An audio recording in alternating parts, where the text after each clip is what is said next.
Hello friends, I am Kavisundar. I am from Chennai. Now I currently pursuing BE Aerospace Engineering in SNS College of Technology.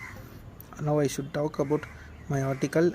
It is my third space related article. This name was Outer Space Waves. Everything in the universe give off the radiation that our eyes to eyes. We are sensitive to it.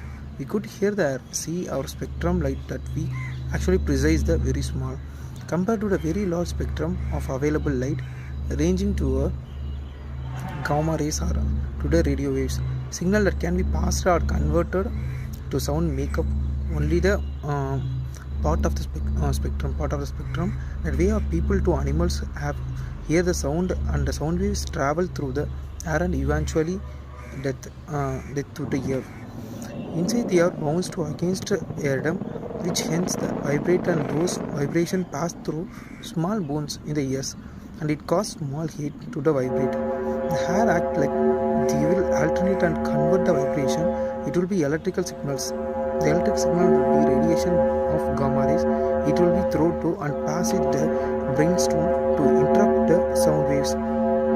Sometimes the sound waves will be literally varies about each different planets. Now we see about the sound in the space or about the different kind of planets, and everyone had say heard in